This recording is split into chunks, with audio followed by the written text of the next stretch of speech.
તો આઈપીએલની ફાઇનલ મેચમાં વરસાદ વિલન બની શકે છે। 4 જૂન સુધી ગાજવીજ સાથે વરસાદની આગાહી। સાયક્લોનિક સર્ક્યુલેશનને લીધે હવામાન વિભાગે આજથી 4 જૂન સુધી રાજ્યમાં ભારે પવન ગાજવીજ સાથે વરસાદની આગાહી કરી છે। કચ્છ, સૌરાષ્ટ્ર, ઉત્તર ગુજરાત અને મધ્ય ગુજરાતની સાથે દક્ષિણ ગુજરાતમાં હળવાથી મધ્યમ વરસાદની આગાહી।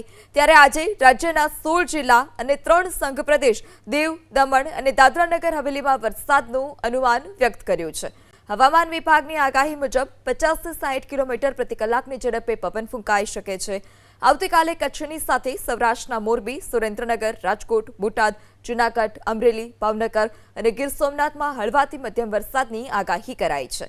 ત્યારે ઉત્તર ગુજરાતના બનાસકાંઠા, પાટણ, મહેસાણા, સાબરકાંઠા અને અરવલ્લી જિલ્લામાં પણ ગાજવીજ સાથે વરસાદ વરસી શકે છે।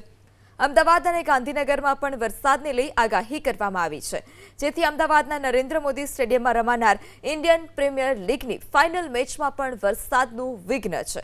આ સિવાય મધ્ય ગુજરાતના આણંદ, ખેડા, મહીસાગર, પંચમહાલ, દાહોદ, વડોદરા, છોટાઉદેપુર જિલ્લામાં વરસાદની આગાહી કરાઈ છે। તો દક્ષિણ ગુજરાતના ભરૂચ, નર્મદા, સુરત, તાપી, ડાંગ, નવસારી અને વલસાડ જિલ્લામાં હળવાથી મધ્યમ વરસાદની આગાહી છે। સંઘ પ્રદેશ દીવ, દમણ અને દાદરાનગર હવેલીમાં પણ ગાજવીજ સાથે વરસાદ વરસી શકે છે।